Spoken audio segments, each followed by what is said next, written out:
Hello বন্ধুরা, কেমন আছেন আপনারা?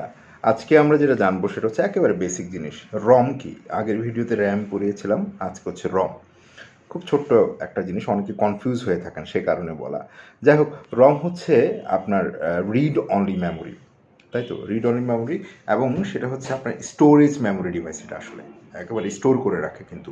হ্যাঁ, এটা অনেকভাবে কনফিউজ করে। আসলে বিষয়টা না, এটা যেরকম হার্ড ডিস্ক একটা স্টোরেজ ডিভাইস, রমও একটা স্টোরেজ ডিভাইস। তবে সেটা হচ্ছে মানে একেবারে ফিক্স থাকে। মাদারবোর্ড যখন তৈরি করা হয়, মানে কম্পিউটার যখন মাদারবোর্ড তৈরি করা হয়, তখন কিন্তু এই স্টোরেজ ডিভাইসটা রেখে দেওয়া হয়। কারণ হচ্ছে মাদারবোর্ড যখন রাখা হয় এবং কম্পিউটার যখন আপনি ওপেন করেন, তখন দেখবেন আপনাদের এখানে বায়োস আসে। বায়োস আসে না, এক ধরনের যে কীভাবে হার্ড ডিস্ক চলবে, কীভাবে এটা চলবে, সেটা করে অনেকগুলো বায়োস সফটওয়্যার আসে যেটা প্রি ডিফাইন্ড থাকে। অর্থাৎ মাদারবোর্ড যখন ইনস্টল করা হয়, মাদারবোর্ড যখন তৈরি করা হয়, সেই চিপের ভেতরে একটা ছোট্ট মেমোরি রেখে দেওয়া হয়, সেটাকে বলা হয় রম। এবং এই রমের ভেতরে বায়োস সহ অন্যান্য ফার্মওয়্যার সফটওয়্যারগুলো এখানে মানে প্রি ইনস্টল করা থাকে, মানে একেবারে ইনস্টল করা থাকে। সেখানে রমের ভেতরে যে মেমোরিটা থাকে, সেখানে এটা আসলে একদম ফিক্স, যে এভাবে কম্পিউটার ওপেন হবে, মাদারবোর্ডটা যে রান করবে, মাদারবোর্ড সমস্ত তথ্যগুলো ওই রমের ভেতরে থাকে।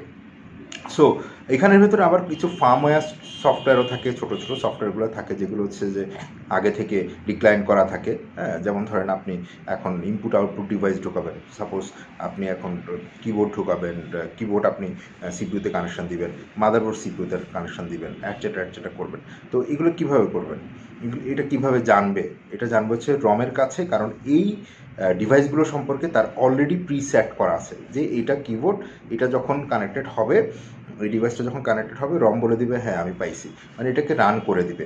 সো যে সমস্ত সফটওয়্যারগুলো অ্যাকচুয়ালি একেবারেই মানে কম্পিউটার তৈরি করার সময় মাদারবোর্ডের মধ্যে ফিক্স করে রাখা হয়, সেটা আসলে মূলত রম। রম কিন্তু শুধুমাত্র কম্পিউটারে থাকে বা মোবাইলে থাকে সেরকম না।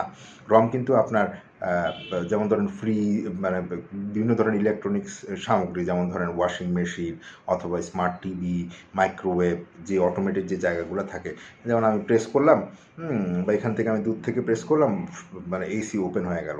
ওয়াশিং মেশিনে আমি ক্লিক করলাম, রান হয়ে গেল। এই যে প্রোগ্রামগুলো আছে, এই সফটওয়্যারগুলো কোথায় ইনস্টল করা থাকে? নিশ্চয়ই কোনো একটা মেমোরিতে এটা ইনস্টল করা থাকে। তো সেই মেমোরিটা ছোটো আকারে ওই সমস্ত ইলেকট্রনিক্স ডিভাইসগুলোতে স্টোর করা থাকে। ঠিক আছে, এটা হচ্ছে প্রিডিফাইন্ড করা। ঠিক আছে, সো এটা হচ্ছে ব্যাপার। রম হচ্ছে একটা আসলেই স্টোরেজ ডিভাইস, যেখানে সফটওয়্যারগুলো একেবারেই ফিক্স ইনস্টল করা থাকে, যেগুলোকে ডিলেট করা যায় না। তো রমকে আসলে নন ভোলাটাইল মেমোরিও বলা হয়ে থাকে, কারণ এই যখন কম্পিউটার বন্ধ হয়ে যায়, তারপরেও কিন্তু ওই মেমোরিটা মুছে যায় না, ওটা রয়ে যায়। সাপোজ কম্পিউটার ওপেন হচ্ছে, বায়োস ওপেন হতে হবে, বিভিন্ন ধরনের ফার্মওয়্যার ওপেন হতে হবে। তো এই ফিক্স যে বিষয়গুলো আছে, কম্পিউটারে যেমন ধরেন আপনি যদি হার্ড ডিস্ক না থাকে, কম্পিউটার কিন্তু রান করবে, হয়তো উইন্ডোজ পাবে না বা কোনো কিছু পাবে না। এই যে রানটা করছে কীভাবে, ওই ইনস্ট্রাকশনগুলো কিন্তু ওই রমের ভেতরে স্টোর করা আছে। ঠিক তেমনি এই কারণে যদি কম্পিউটার শাটডাউনও হয়ে যায় বা কোনো ইলেকট্রনিক সামগ্রী যদি শাটডাউনও হয়ে যায়, তারপরও রমের মেমোরি কখনো মুছে যায় না। সো এটাকে এই কারণে বলা হয়, বা পাওয়ার যদি বন্ধও হয়ে যায়, মানে এই মেমোরিতে থাকা স্মৃতিগুলো কখনোই ডিলেট হয় না। এই বায়োস সেটিং সব তো এই রমের ভেতরেই থাকে, সোজা কথা, এটা হচ্ছে বিষয়।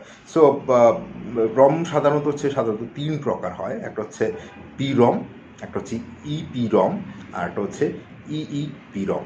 ঠিক আছে, সো পি রম, ইপি রম, আর হচ্ছে যে ইপি রম, হ্যাঁ, ইইপি রম। সো পি রমকে বলা হচ্ছে প্রোগ্রামেবল রিড অনলি মেমোরি। তো প্রোগ্রামেবল রিড অনলি মেমোরির মধ্যে হচ্ছে একেবারে ফিক্স মেমোরি। এই মেমোরিগুলোতে মানে কখনোই ডাটা ডিলেট হবে না, কখনো ডাটা ডিলেট হবে না। সাধারণত পি রমগুলো আমাদের অ্যাজুয়াল কম্পিউটারগুলোতে ইনস্টল করা থাকে আর কি। আর পরেরটা হচ্ছে ইপি রম, এটাকে বলা হয় erasable programmable read only memory.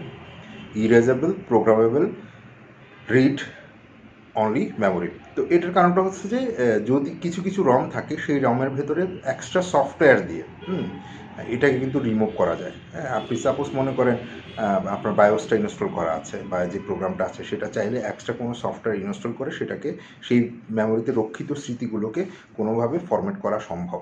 এই যে সমস্ত ইপি রম, যে সমস্ত জায়গায় ইনস্টল করা আছে, সেখানে কিন্তু আপনি চাইলে ওটাকে প্রিসেট করতে পারেন আর কি, ব্যাপারটা এরকম। আর এটা হচ্ছে EEPROM, এটাকে বলা হয় electrical erasable programmable read only memory. এই ধরনের মেমোরিগুলোতে মোছার জন্য, প্রোগ্রাম করার জন্য একে সার্কিট বোর্ড থেকে সরানোর কোনো ধরনের প্রয়োজন হয় না আর কি। এটা হচ্ছে এখন অ্যাডভান্স লেভেলের EEPROM। এটা চাইলে আপনি যে কোনো মুহূর্তে মানে কীভাবে কম্পিউটারটা রান করবে বা কীভাবে মোবাইলটা রান করবে সেটা নতুন করে আপনি সেট আপ দিতে পারেন। এগুলো একটু এই ধরনের চিপগুলো একটু আধুনিক এবং আপগ্রেডেড। আপনি চাইলে যে কোনো সফটওয়্যারটাকে, সাপোজ আমার মোবাইলেও নিশ্চয়ই রম আছে, সেই রমের মধ্যে একটা মানে বেসিক সফটওয়্যারগুলো এখানে দেওয়া আছে। আমি চাইলে যে এটাকে আপগ্রেড করতে চাই সেটা কিন্তু চাইলে আপগ্রেড করতে পারবো। যেগুলো দামি মোবাইল ফোনগুলো সেখানে কিন্তু এই EEPROMগুলো, EEPROMগুলো থাকে। তো চাইলে দেখা গেছে আপডেট চাচ্ছে, আপনি চাইলে সেটাকে দোকানে গিয়ে বা ওদের কাস্টমার সার্ভিসে নিয়ে গিয়ে সেটাকে আপগ্রেডও করে ফেলতে পারেন। কারণ ওই সমস্ত মোবাইল ফোনগুলোতে, দামি মোবাইল ফোনগুলোতে EEPROM ব্যবহার করা হয়, EEPROMটা ব্যবহার করা হয়। তো যাই হোক, সোজা কথা হচ্ছে রম হচ্ছে একটা স্টোরেজ, একটা ফিক্সড স্টোরেজ বিষয়, যেখানে একটা ডিভাইস, যেখানে এটা মাদারবোর্ড তৈরি করার সময়ই যে কোনো ইলেকট্রনিক যন্ত্রাংশ, শুধুমাত্র কম্পিউটার মোবাইল নয়, যে কোনো ইলেকট্রনিক যন্ত্রাংশ ব্যবহার করার সময় এই রমটা বা এই স্টোরেজ ডিভাইসটা, ছোট্ট মেমোরি ডিভাইসটা ইনস্টল করা থাকে, যেখানে স্টার্ট করার জন্য ওই ইলেকট্রনিক্স ডিভাইসটা বা কম্পিউটার মোবাইলটা রান করার জন্য প্রিলিমিনারি যে সমস্ত প্রোগ্রামগুলো দরকার সেখানে অটোমেটেড ইনস্টল করা থাকে। ঠিক আছে, এটা হচ্ছে রম। আশা করি আপনারা বুঝতে পেরেছেন। ওকে, ভালো থাকবেন, সুস্থ থাকবেন। সামনের ভিডিওতে র্যাম এবং রমের মধ্যে পার্থক্যটাও জানাবো।